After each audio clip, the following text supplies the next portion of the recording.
ஆன்மீக நண்பர்களுக்கு இனிய வணக்கம். இது பார்த்தீங்கன்னா பத்ரகாளி அம்மன் ஆன்மீக பயிற்சி மையம். பத்ரகாளி அம்மன் நவபாஷானம் 1008 மூலிகையினால் செய்யப்பட்ட அதிசக்தி வாய்ந்த மூலிகை விக்கிரகம். சரி, நம்ம இன்னைக்கு என்ன பார்க்க போறோம்னா, ஒரு பில்லி, சூன்யம், ஏவல், செய்வினை இந்த மாதிரிலாம் பாதிக்கப்பட்டவங்க எதுவுமே எங்களால் போய் காசு செலவு பண்ணி ஒரு நல்ல மாந்திரிகவாதியை பார்த்து எங்களால் சரி பண்ணிக்க முடியல, ஆனால் நாங்கள் செஞ்சுக்கணும் அப்படின்னு நினைக்கிறவங்க, உங்களுக்கு ஒரு சிம்டம்ஸ்லாம் இருக்குது, பிரச்சனைகள் இருக்குது அப்படின்னு சொன்னேன், நீங்களே வந்து தாந்திரிக முறையில் ரொம்ப சக்தி வாய்ந்த முறையில் எப்படி அதை சரி பண்ணிக்கலாம் அப்படின்றதுக்கு இப்போ செயல்முறை விளக்கமாக காட்ட போகிறோம். இப்போ இங்கே பார்த்தீங்கன்னா இது எக்ஸாம்பிள் இதுதான். இந்த செடியை பார்த்துருப்பீங்க நீங்கள், செவ்வரளி. இது வந்து பார்த்தீங்கன்னா செடியாண்ட போய் நம்ம காப்பு கட்டணும். இப்போ நம்ம இதை ஒரு டெமோக்காக என்ன பண்ணிருக்கோம்னா, ஒரு பூந்தொட்டியில் இந்த செடியோட கிளையை வச்சு உங்களுக்கு டெமோக்காக அதை வச்சிருக்கிறேன். செவ்வரளி பூ, செவ்வரளியில் 2 வகை இருக்குது. அதாவது இதே மாதிரி இருக்கும், ஒரு ரோஸ் கலராக இருக்கும், நல்லா பிங்க் கலரில் இருக்கணும், நல்லா செம்மையாக இருக்கும். இதுதான் வந்து செவ்வரளி. இப்போ என்ன செய்ய போகிறோம் அப்படின்னு சொன்னேன், இந்த பில்லி, சூன்யம், காத்து கருப்பு இது மாதிரி எப்பேற்பட்ட பிரச்சனைலாம் சரி, இந்த செய்வினை பண்ணி இந்த முச்சந்தில வந்து காஞ்ச மிளகா, எலுமிச்சை மிளகாலாம் சுற்றி போட்டுருப்பாங்க. அதெல்லாம் நம்ம தெரியாமல் தாண்டி இருந்தாலும் நமக்கு செய்வினை பாதிப்பு வந்து இருக்கும். அதுலேருந்து நம்மளை காப்பாற்றிக்கிறது எப்படி அப்படின்னா ரொம்ப சிம்பிள். இந்த செவ்வரளி செடி எங்கே இருக்குன்றதை முதல்ல பார்த்துக்கோங்க. பார்த்துட்டு இதை செய்ய வேண்டிய நாட்கள் ரொம்ப முக்கியமானது. ஞாயிற்றுக்கிழமை அந்தி வேலை, அதாவது அந்தி வேலைன்னா சூரியன் வந்து மறையிற நேரம், சாயந்தரம் 6 மணிக்கு ரொம்ப விசேஷமானது. ஞாயிற்றுக்கிழமை தான் பண்ணணும். ஞாயிற்றுக்கிழமை சாயந்தரம் 6 மணிக்காக போயிட்டு இதுக்கு என்ன பண்ணணும்னா காப்பு கட்டணும். அதாவது என்னென்ன காப்பு கட்டுறது என்னது அப்படின்னா, ஒரு மஞ்சள் கயிறு இது இருக்கு இல்லையா, இந்த மஞ்சள் கயிறுல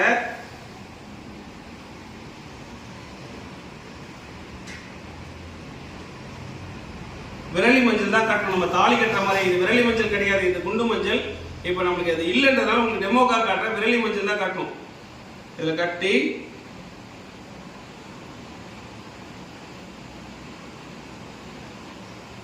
எப்படி நம்ம தாலி கயிறு பண்றோமோ அதே மாதிரிதான், அதுதான் காப்பு கட்டுற முறை.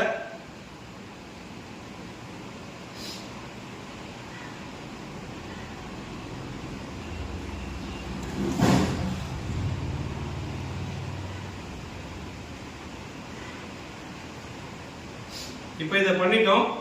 இது என்ன பண்ணணும்னா, இதுக்கு நல்லா மஞ்சள் இதை ஆல்ரெடி தடவி இருக்கும். நீங்க நல்லா மஞ்சள் தடவிக்கணும். மஞ்சள் கயிறு இல்லாதவங்க என்ன பண்றீங்கன்னா, வெள்ளை கயிறுல மஞ்சள் கம்ப்ளீட்டா தடவிட்டு, இதுதான் விஷயம். இதை முடிச்ச உடனே கொஞ்சோண்டு குங்குமம் மட்டும் வச்சிடணும்.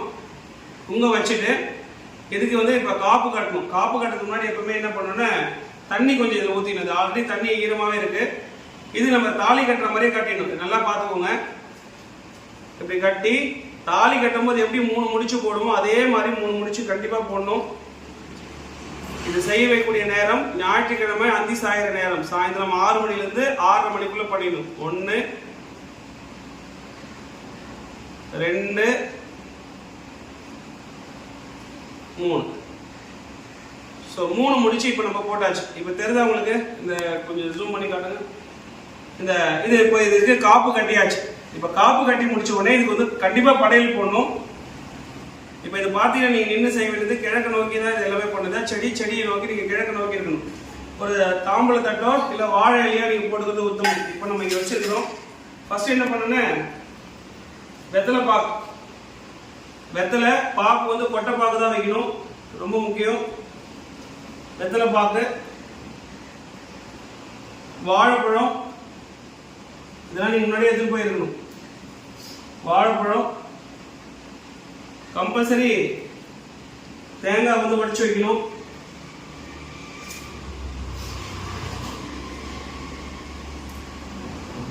அவல் பொரி, உடைச்சக்கல்ல, அச்சு வெல்லம் கண்டிப்பா வைக்கணும். அப்புறம் ஏதோ ஒரு நெய்வேத்தியம். இன்னைக்கு நாங்க சாமிக்கு வச்ச நெய்வேத்தியம் வந்து இந்த பயிர் வந்து முளைக்கட்டின பயிர் வச்சிருக்கிறோம். அது வந்து சாமிக்கு நெய்வேத்தியமா நம்ம வச்சிடணும். இது விஷயம். இந்த நெய்வேத்தியம் வச்சு முடிச்சதுக்கு அப்புறமா ஊதுவத்தி எடுத்துட்டு இதுக்கு சாப நிவர்த்தி பண்ணணும். இந்த சாப நிவர்த்தி பண்றது எப்படி அப்படின்னா, ஓம் சித்தர்கள் சாப நசனசி, ஓம் தேவர்கள் சாப நசனசி, வேற எவர்கிட்ட சாப நசனசி, ஓம் மூலிகை மாதா உன் உயிர் உன் உடலில் நிற்க சிவ நம்ம இதுக்கு முன்னாடிலாம் பார்த்த விஷயங்கள் வந்து பாத்தீங்கன்னா ஓம் எந்திர தேவா தகடு எழுதும்போது அது எந்திர தேவா, இது வந்து மூலிகை.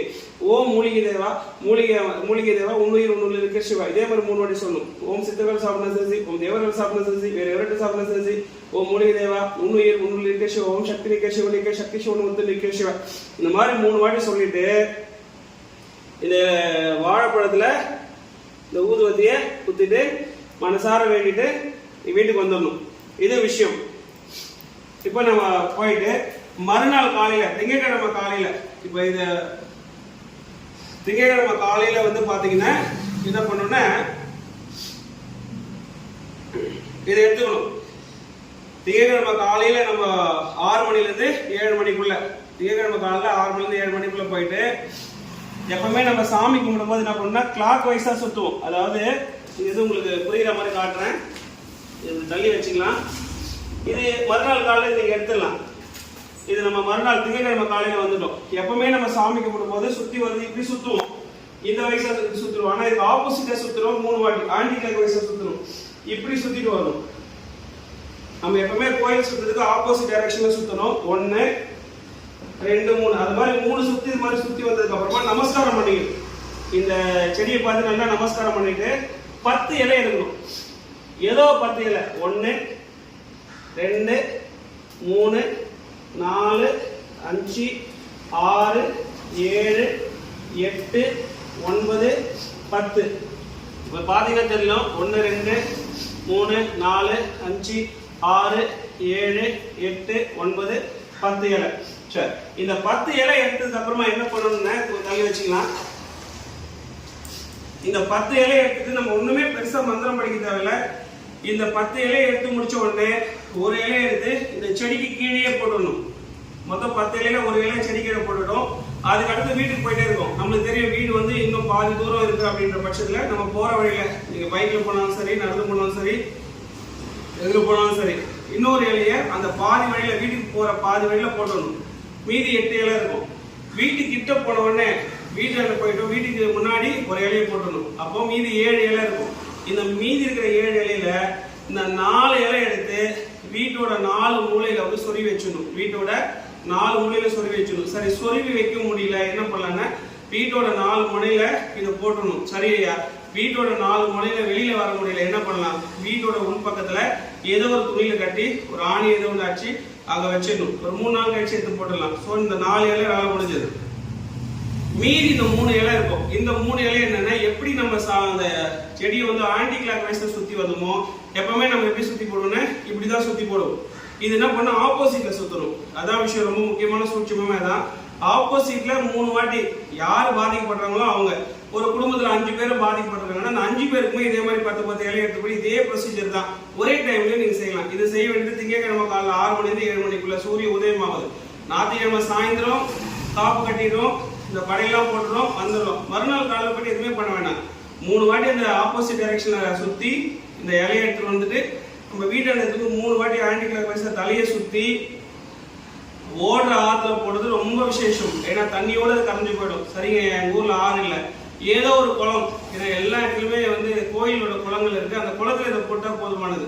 சரிங்க, எங்க ஊர்ல குளமும் இல்லை, ஏதோ ஒரு நதி இருக்குன்னா அதுல போடலாம். அதுவும் இல்லை, கடல்னா கடல்ல போடலாம். எதுவுமே இல்லை, நாங்க சிட்டில இருக்கோம். அவங்க என்ன பண்ணலாம்னா ஒரு நல்ல பாத்திரம் நல்லா கழுவியதுக்கு முன்னாடி என்ன பண்ணுங்கன்னா அதுல தண்ணி பிடிச்சி வச்சுக்கோங்க. அந்த தண்ணியில கொஞ்சோண்டு மஞ்சள் மட்டும் ஒரு சிட்டிக்கு மட்டும் போட்டீங்கன்னா அது ரொம்ப சுத்தமாயிடும்.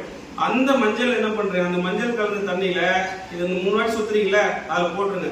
ஒரு குடும்பத்துல 5 பேர் இருக்காங்கன்னா 5 பேருக்கும் சுத்தி அதுலயே போட்டுடலாம். போட்டுட்டு ஒரு 1 மணி நேரம் கழிச்சுட்டு அந்த தண்ணியை யார் கால் அடியும் படாத இடத்துல போட்டுட்டீங்கன்னா எப்பேற்பட்ட செய்வினையா இருந்தாலும், வெள்ளி சூன்யம் ஏவல் கழிப்பு எப்பேற்பட்ட பிரச்சனை இருந்தாலும் அதுல இருந்து நீங்க வந்து உங்களை வந்து தற்காத்துக்கலாம். அதுக்கப்புறம் ஒரு நல்ல ஒரு மாந்திரிகவாதி போய் பார்த்து சரி பண்ண முடியும்னா பண்ணிக்கோங்க. இதுவே அது சரியாயிடும். அதாவது மாந்திரிகவாதி கிட்ட போக வேண்டிய அவசியமே இல்லை. ஒரு 50% வந்து கம்ப்ளீட் ஆயிடும். அதுக்கப்புறமா கோயில் குளங்களுக்கு போயிட்டு நீங்க நெய் தீபம் போட்டீங்கன்னா கண்டிப்பா நீங்க செய்கிற பிரச்சனை வந்து தீர்த்துக்கலாம். நன்றி.